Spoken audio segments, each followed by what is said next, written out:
You're listening to the 49 Carats Podcast, a 49ers Goldmine production with Stephanie Sanchez.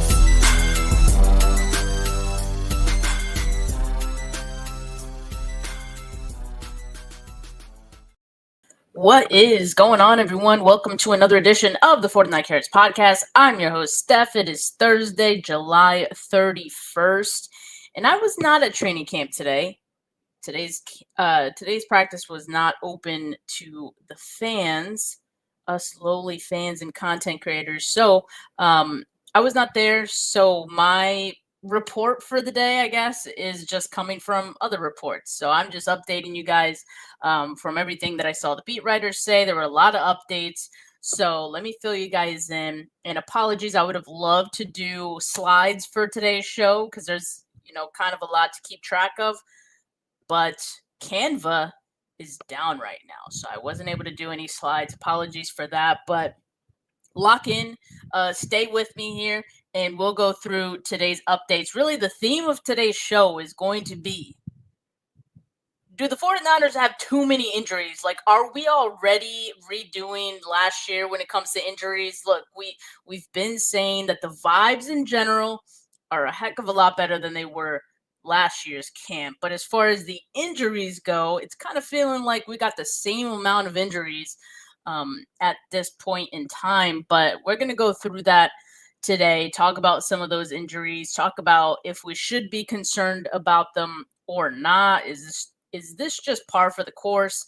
Well, let's talk about who the 49ers signed. They announced this just today, okay? They signed 4 players to get them to 90. All right, running back Amir Abdullah, quarterback Carter Bradley. So now they have 4 quarterbacks. Wide receiver Marquez Callaway and wide receiver Andy Isabella. 4 players. All right, so of course they had to release 4 players or let go of 4 players in order to make room for those guys. So the players who were released or let go, released wide receiver Equanimous St. Brown. Then we got waived offensive lineman Sebastian Gutierrez, who was struggling throughout camp, Then we got wide receiver Malik Knowles, safety Jalen Mahoney, who, kind of was a dark horse for me last year in camp, but hasn't really done too much this time around. So he has been waived.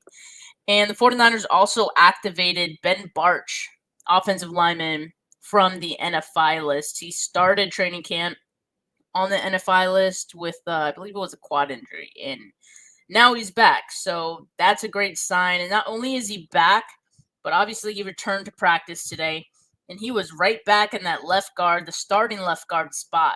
So I think right now he's the favorite for that one. He probably has that locked down. Some other guys we saw at that left guard spot so far in camp, Nick Zakel, Spencer Burford, mostly Zakel though. But Barch seems to be the guy taking it, at least right now. We'll see if they'll rotate other guys in. This was just one day. But, yeah, I like Ben Barch. I think he did a great job when he had that spot last year. So, makes sense why the 49ers would want to keep him there. Okay, let's talk about some of the other players that returned to practice today.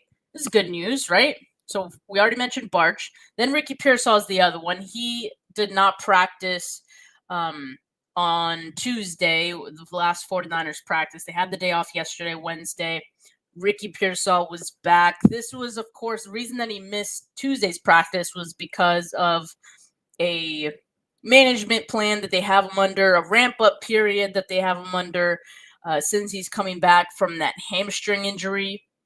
So he is back in the helm, and they're probably going to continue doing the 2 on, 1 off schedule for Pearsall. They have these training camp practices are in blocks of 3. So 3 practices, and then they have a day off, and then they do 3 again. So 2 on, 1 off for Ricky Pearsall is the plan they have him under right now. Really easing him back in, really trying to be cautious with him coming back from the hamstring. They really just want to get to week 1 and Pearsall be healthy. Like, this is the closest they could get to bubble wrapping him, I feel like. So, yeah, Pearsall they're being careful. I appreciate it. Michael Williams, who missed Tuesday's practice with a minor ankle injury. He is back. So I don't know why I did the air quotes. It did obviously appear to be minor. You only missed one practice. But I guess the reason I did that is because I had my concerns about the injury. They said minor, and I was like, I really hope so. Just because, he had the ankle injury in college that kind of impacted a little bit of his production that senior year. He played through it, of course, but I was just like, I hope this isn't the same ankle. We don't know which ankle it was, but we do know that he was back at practice today. So that's a great sign because Michael has been killing it so far in training camp. So definitely good to have him out there. But a couple players who missed Tuesday's practice who continued to miss practice today, Thursday. Running back Jordan James, which could explain why they signed Amir Abdullah, running back. They also worked out a bunch of running backs yesterday. So I was like, this has got to mean that Jordan James is hurt. And so he is. Kyle Shanahan did mention he's dealing with some knee issues and will be reevaluated throughout the week. No real timeline for Jordan James was given, but evaluated throughout the week. I don't know. Maybe they got more testing to do. Not sure what that means, but no timeline. Don't like that right now, but I guess we'll wait till we hear more on James, who has also been looking good through this point in camp. Then you had Diamador Lenore, 49ers CB1. He's dealing with a hip issue. Kyle Shanahan did say, he should be back soon. They kind of gave him this block of practices to kind of rest that hip, and he'll miss the next 2 practices then. So they're hoping he'll be back for the next block. Juwan Jennings, still no sign of him. We still don't have a timetable on his injury, his return, dealing with a calf injury. And Kyle Shanahan did say it was the same calf injury that he suffered in OTAs. So re-aggravated it. Okay, before I get into the next topic here, so sorry, I didn't even know you guys were in the chat. I was like, man, the chat's a little, I didn't get a notification that you guys were chatting here. So I was like, damn, no one's watching. It was late notice, to be fair. 415 Faithful says, ever since that trainer went to Atlanta, things have not been bueno on the injury front. I don't know if it's just that, though. I still feel, and maybe this is just the crazy fan in me, conspiracy theories, I don't know. I still feel like the 49ers have just dealt with injuries for years. Like, they've always dealt with injuries. The 1 or 2 years that they didn't at all, and they were super successful those years. I don't even remember, was it the 2019 season was one of them, and then there was another year that they didn't have any injuries. It was was it 22? It was one of the years they went to the Super Bowl. But anyway, other than that, I've always felt like the 49ers have dealt with more injuries than most teams. Granted, I don't always pay attention to all the injuries that other teams are dealing with, but I'm like, I don't know if we're just wrapped up in our own world and all the reports from 49er land, but it does feel like they deal with injuries a lot. So I don't know if it was just this trainer leaving that did it. And it's not just that. It's always soft tissue injuries. We have the 2, Rick Pearsall with the hamstring injury. Then it was Cowing with the hamstring injury. I feel like there was someone else with a hamstring too. Bernardo Green, right? So I really hope this isn't a theme. But like I said, the theme of today's show is talking about these injuries. So, yeah, everyone, drop those hashtag 49Ks in the chat. Appreciate all of you. What up, Sin? Thanks for watching. Okay, so let's get into the next block of things here. So I have a little bit of concern for the corner room, right? I mean, so Lenore isn't practicing, as we know. He's not going to practice for the next couple of days. That's manageable, right? As long as he comes back and he's feeling great again, like I think the 49ers can go without him for a couple of days. Then you got Ronaldo Green, who is progressing, like he's still going through his rehab and all that. Might be a little bit ways away for him, maybe another additional week after that until we see Bernardo Green. So today, though, without both of those guys, Lenore and Green, their starting corners were Darrell Luter Jr., Dallas Flowers, and Upton Stout. Those were their top three on Thursday. And it was the same thing on Tuesday. Lenore and Green weren't there on Tuesday either. So those were their top three guys. And look, on one hand, it's great to figure out your pecking order, how, your depth, who's stepping up, who looks like a guy who's deserving to make your roster. You get a better look at your depth guys for sure. But at the same time, the wide receivers maybe getting a little bit of an easier day or days where it's it becomes a little harder to evaluate fairly because you're like, oh, this receiver had just had a great day, but he's going up against these, I don't want to say third stringers because I don't think they're that either, but going up against the second group, so I think 49ers just got to balance that out. The wide receivers have dealt with their own set of injuries as well, as we know, but apparently today, the quarterbacks were on fire with their wide receiver group. No incompletions. I think one of the beat writers might have reported that there was maybe one incompletion. I think it was like a unclear report there if there was or not. But that's pretty big to go through a whole team period and there only be either no incompletions or one incompletion. Obviously the cornerback group maybe left something to be desired. But hey, I'm going to say this though. Darrell Luter, through the first few days of camp, he had disappointed me. He made some plays I think it was Tuesday or the practice before that. But Dallas Flowers has been making plays throughout camp, sprinkling in a lot of pass breakups, playing physical. Upton Stout, you guys know how I feel about Upton Stout. I'm part of the hive for Stout and rooting for him big time. Kyle Shanahan was asked about him earlier today, said he's not ready to crown him, but he's doing a heck of a job.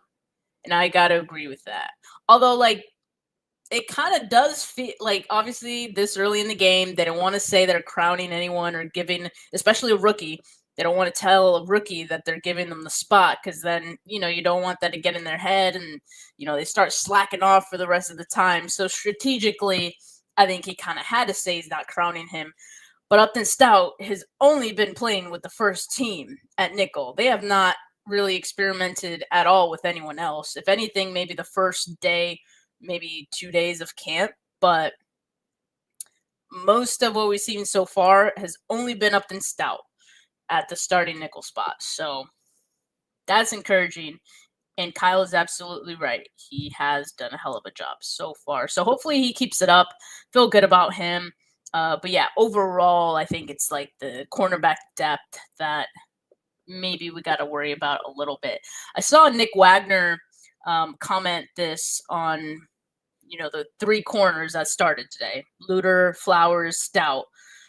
That group has a combined 5 NFL starts. And obviously they're all from Flowers because Luter hasn't played. Flowers, the only guy that played. Stout is obviously a rookie. And those snaps came in 2022 and 2023. Those starts came in 22 and 23. So, man, that's what I'm saying. And we've been saying that if either of Lenore and or Green get hurt, and I'm not even just talking about training camp right now. I'm talking about in the season. If any of two of those guys got hurt, it'd be a little scary. Just a little scary how they'd figure that out. But you know what?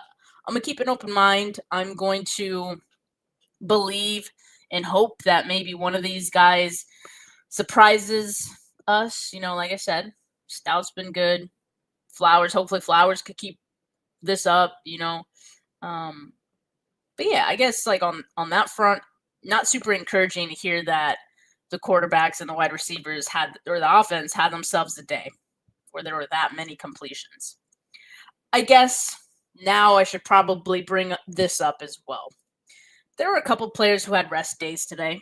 Okay. One of those being Nick Bosa. And I think that's huge because Nick Bosa has been having, like, he's been wreaking havoc in training camp, like in team period especially. He is getting would-be sacks left and right. He's getting to the quarterback so quick. So Nick Bosa not being there probably meant a little bit of an easier day from Brock Purdy. Maybe just a little bit easier. But Trent Williams wasn't there today either. The rest days for these guys. Christian McCaffrey as well. Christian is obviously, I think Brock Purdy has a lot of security blankets on this offense. I think Trent Williams is one of them. He kind of said that. He has said that before on Buzzing with the Boys. He mentioned Trent Williams as, his security blanket out there. Christian is one of those security blankets too. So he wasn't out there. So maybe that does say, hey, he didn't even have Trent or Christian or Juice, who oftentimes in these team periods, those are your like outlet throws that you make just to get, a little completion going if you can't find anyone open. And yet he was 8 for 8 today. Brock Purdy was. And like they all had a lot of completions. So, maybe that's a good sign for the offense. That's good because there were a couple of days in the first week of training camp where, it was close, right? Like I wouldn't say far and away the defense was better, but there were definitely a couple of days and consecutive days where it felt like the defense was making more plays than the offense. So it's good for the offense to get a day. Clearly felt like if there had to be a unit of the day, it was the offense today. So take that for what it is. It's training camp. This is the best part about it. You got days worth of offense. You have days worth of defense. And for us, as fans of the team, we're rooting for both. We're rooting for both. Let me get to this super chat here from Foot. You also don't want your offense that has 0 wide receivers and a regressing quarterback not getting proper competition in preparation for the season. Low expectations. 100% agree with you. And I think, like I was saying, like that's kind of the paradox. I don't know if that's the right word, but that's the dilemma with, the corners being out. That's just an easier matchup for the wide receivers, for the quarterbacks. I definitely think the no completions thing is indicative of that today, But like I said, Tuesday was the same situation where Lenore and Green were out on Tuesday, and I wouldn't say like the offense was that much better, so. And a regressing quarterback, where's that coming from, Foot? Where is that coming from? Are you talking about Purdy? I wouldn't say Purdy's regressing. I don't know where we're getting that from. It's training camp. Purdy looks the same as he has looked every training camp that I've seen him in, at least. Like, Purdy's not the kind of quarterback that's going to make a bunch of ooh and ah kind of throws. He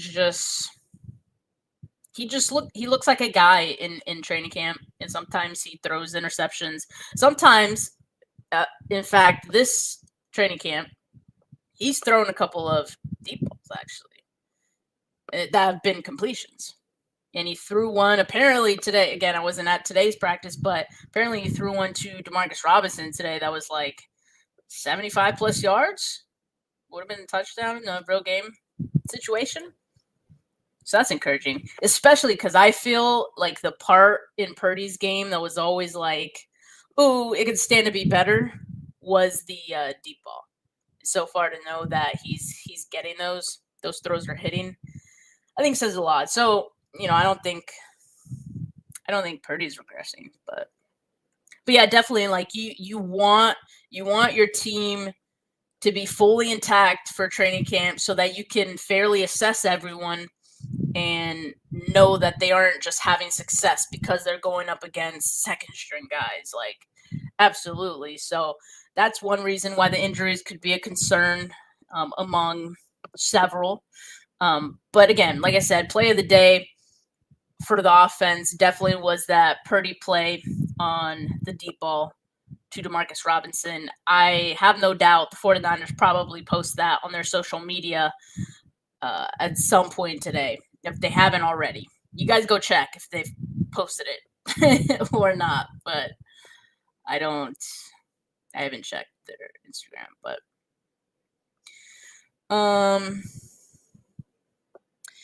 yeah, Foot, I see what you're saying. I think we like what you're saying. It seems, I won't put words in your mouth, but it seems like you're saying that we've seen Purdy's ceiling, and so he's not. You don't expect him to be at his ceiling level of play this year. And I'm not mocking you. I'm genuinely not mocking you at all. But yeah, I agree. We've definitely seen Purdy's ceiling. But yeah, regressing maybe just wasn't the most accurate word. All right. Play of the day for the defense, from what I saw from reports, sounds like it was a forced fumble. See, not every play was a win for the offense. Michael Williams got a pressure and apparently a forced fumble on Brock Purdy. So there you go. Michael Williams continues to make plays, to be a disruptor. Super encouraging, I think, to see what Michael's doing already in these training camp practices. I can't wait to see what we hear and what we see from Michael in the preseason games, in the joint practices. I think it'll definitely be an opportunity. If he was already like having some really good matchups against the Trent Williams, yeah, man, he's going to be lighting it up, I think, in those joint practices. All right, one final thing here. Special teams, all right? Let's talk about special teams. Jake Moody, Greg Joseph, competition for the ages. So they had their competition today. It's like one off, one on for them too.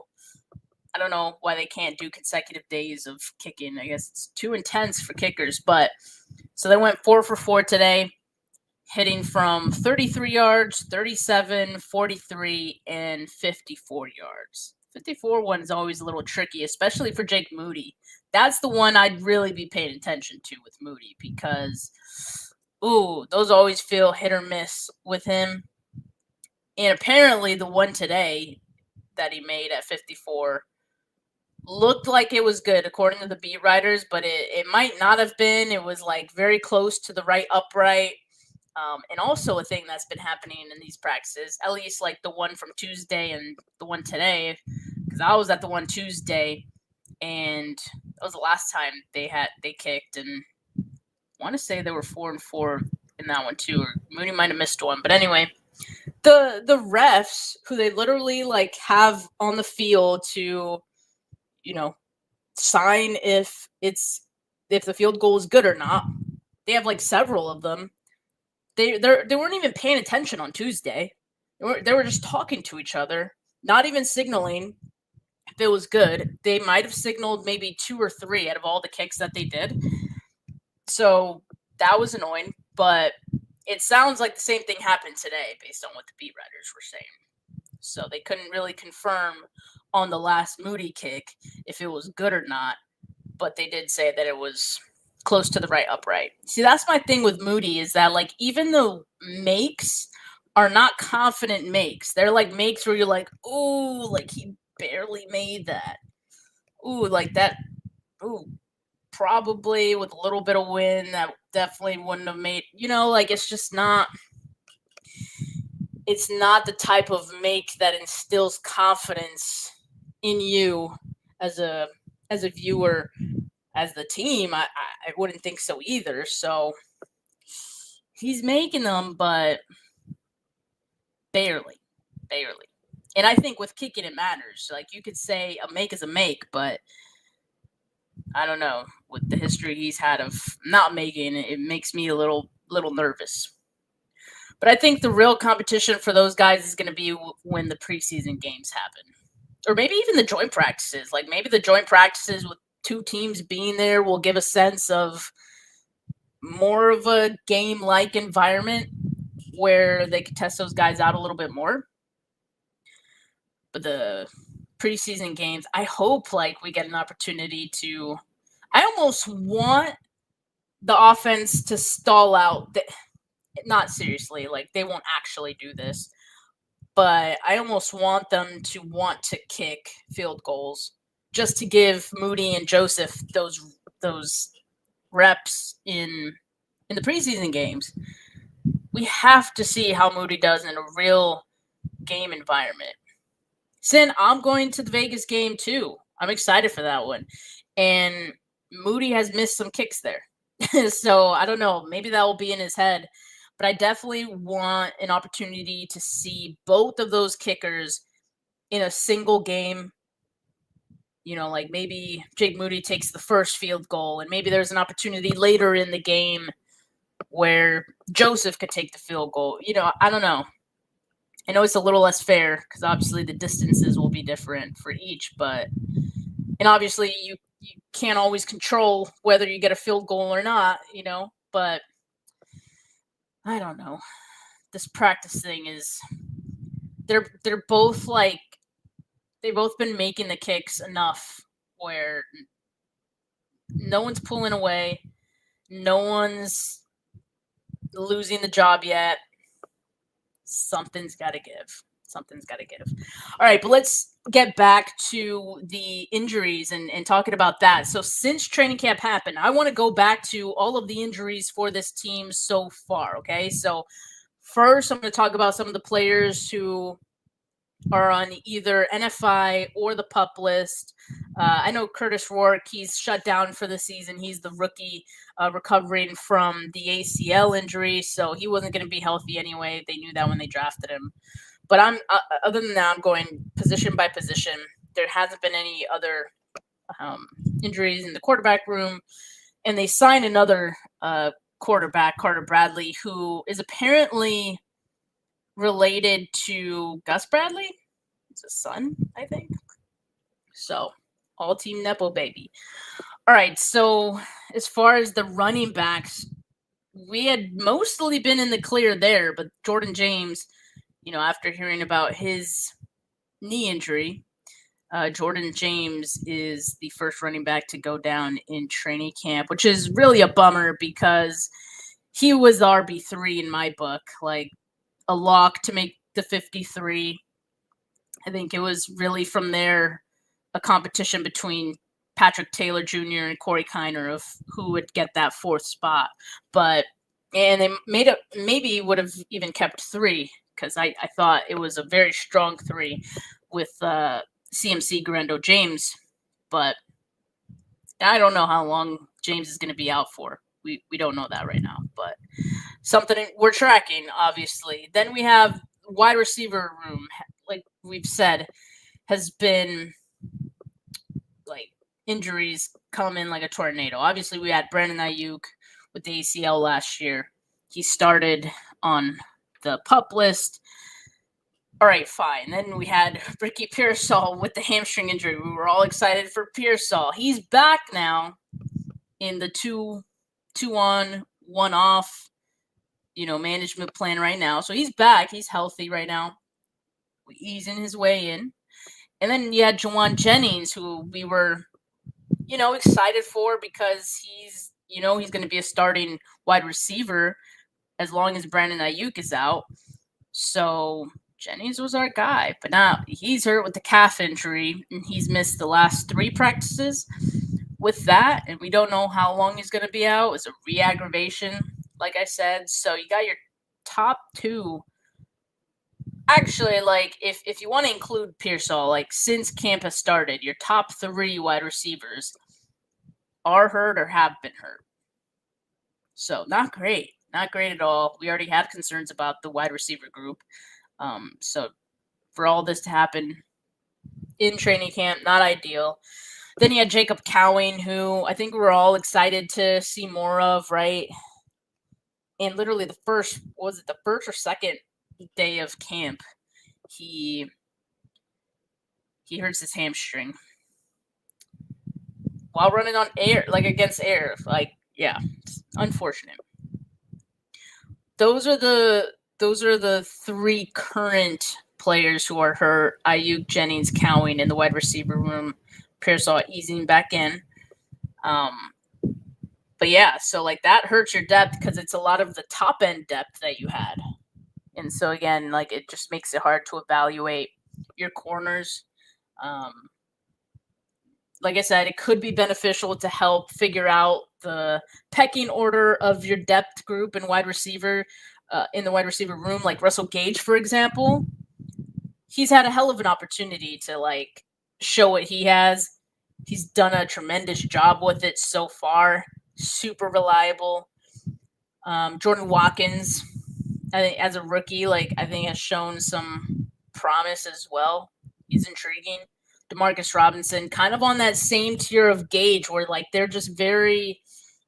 Weston used the term "steady Eddie" for them on Monday, and I'm like, yes, that's a great way to describe them.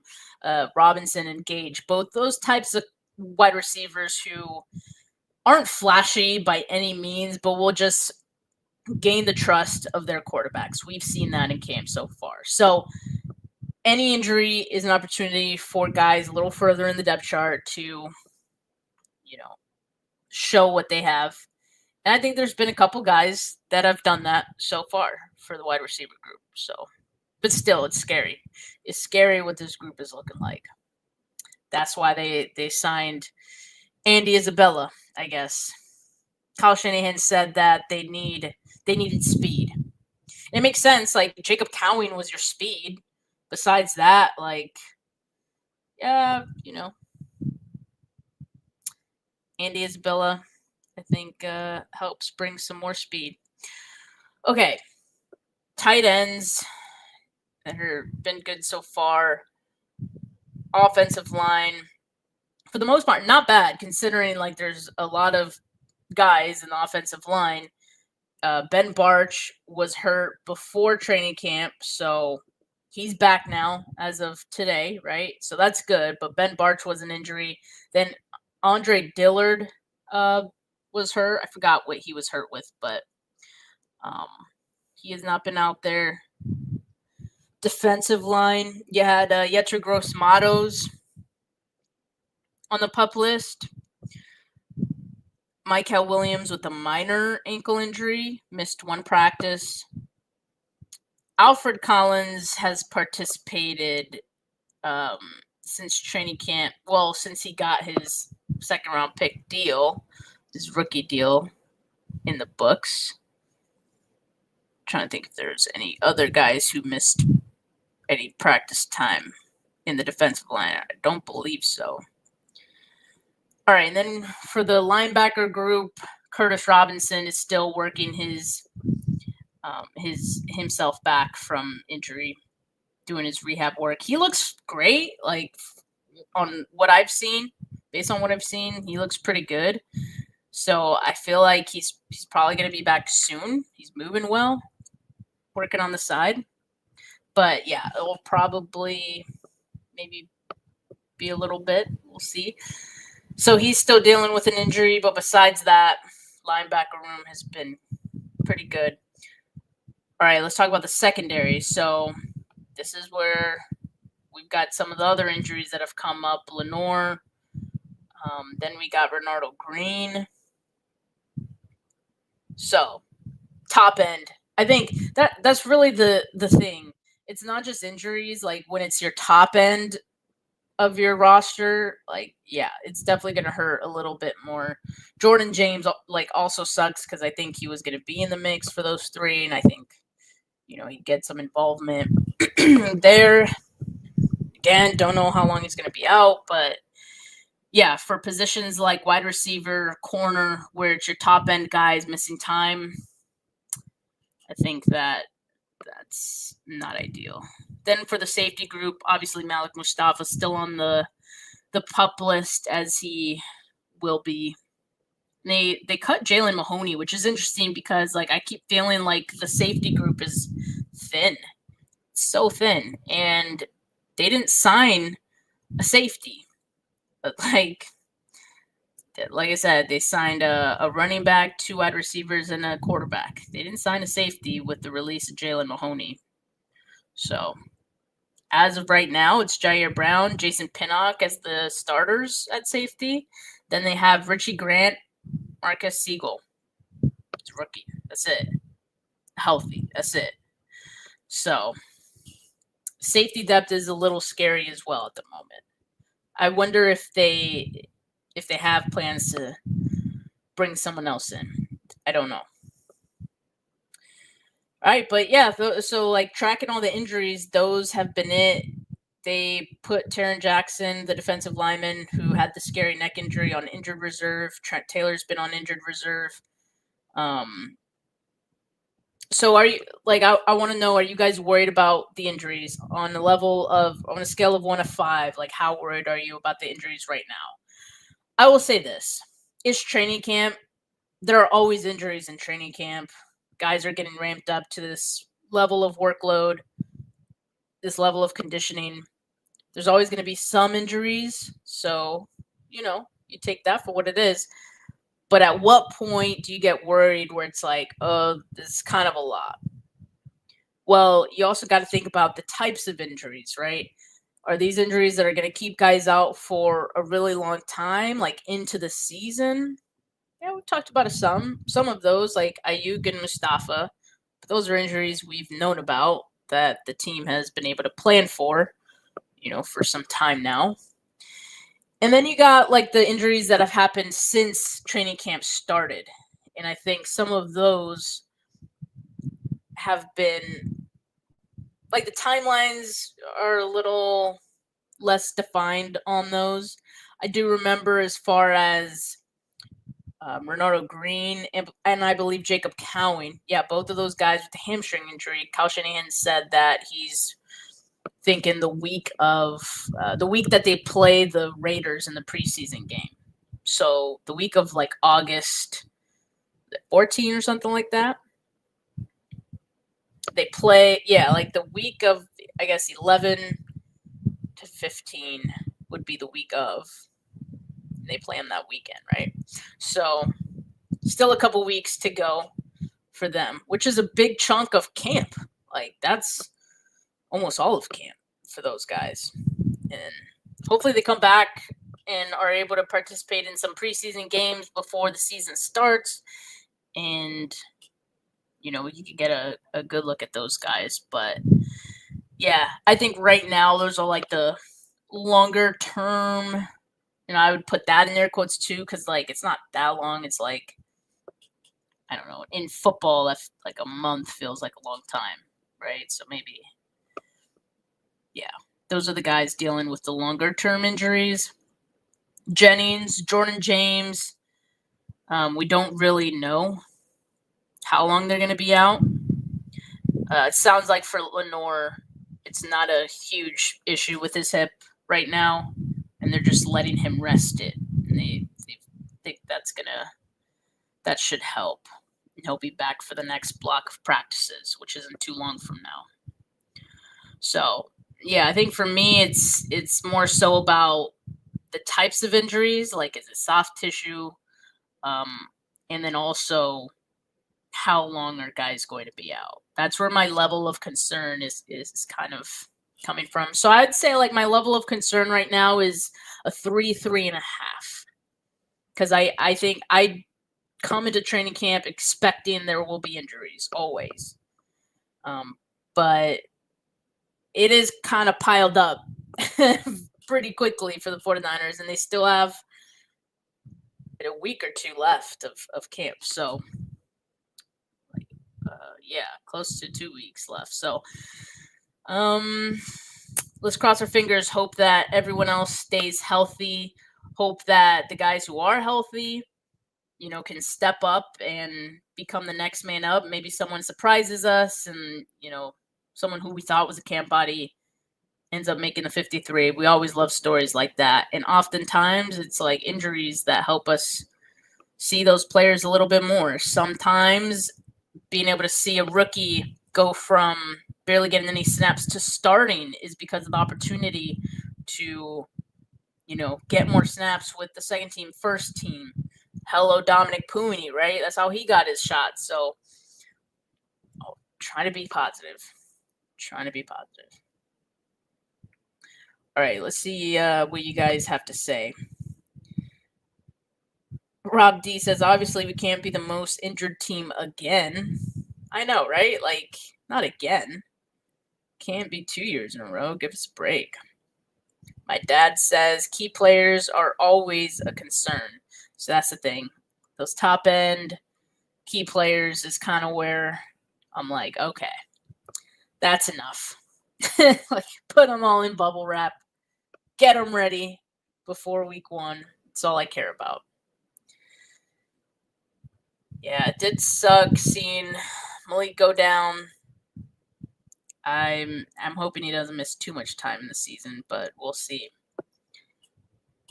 SF stands for stretch first, and we won't have as many soft tissue injuries. I mean, they do stretch. Like, I literally watch them stretch. When I go to the training camp practices, they have a pretty long portion for it. They stretch. All players need to stretch like Bosa. Well, that I can't argue with. Obviously, something he's doing right. Yeah. My dad also says right now the physicality is at an easy level. Therefore, coming to preseason, into the season, Niners can't afford to have too many injuries. I think the first week of camp, I'm not saying that they take it easy, but I do think like they probably try to ease guys in, and within each block, right? Like I said, there's 3 practices within a block of camp, right? So I think within each of those, like they have their kind of easier or lighter day, and then that middle practice, that second practice of the 3-day block is always their toughest, most physical, longest practice, and then the third day kind of like light again. In fact, even the energy usually on the third practice is way lower than the previous 2. So then you got that, like in the 3-day blocks, they have their level of energy and kind of like level of effort to ease guys in and out of them, the 3-day practice blocks. And then also I think like within the grand scheme of training camp, you kind of have to ease them into the workload of the season and getting into that level of physical.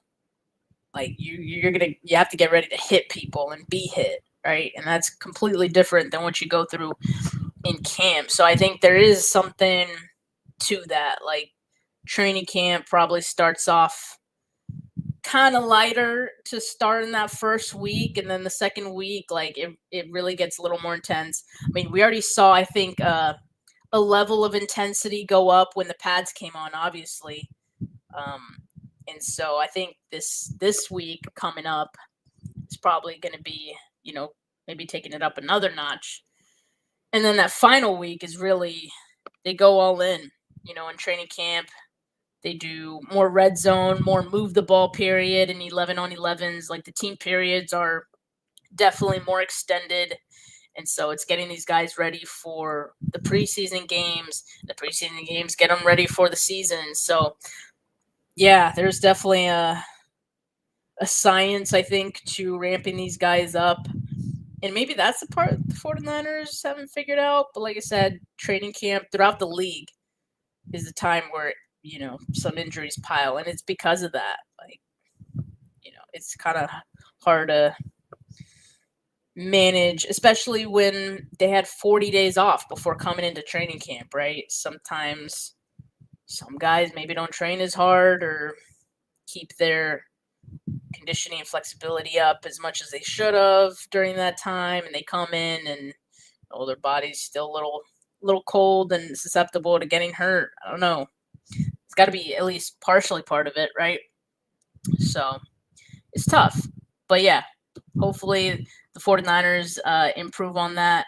Listen, I got to go to do the Two Goats show with Mariah, so I'll be back on live here shortly in a few minutes. And yeah, we'll see you over there in that chat. Hey, is this official? East Coast Gridiron says Terry McLaurin just requested a trade 49ers have the chance to do the funniest thing. That would be hilarious, right? Like, I mean, with all the injuries the 49ers are dealing with. I've been saying they need to call up Keenan Allen. Like, at the very least, you got to call up Keenan Allen. Let's go from there. Oh, yeah, as of like 20 minutes ago, Terry McLaurin has requested a trade. Official. That would be funny. All right, but seriously, I got to go now. Make sure you guys like this video. Make sure you subscribe to the channel if you haven't yet. Audio listeners, leave a rating, leave a review. But for now, folks, have a good rest of your Thursday. YouTube viewers, I'll talk to you in a couple minutes. Peace.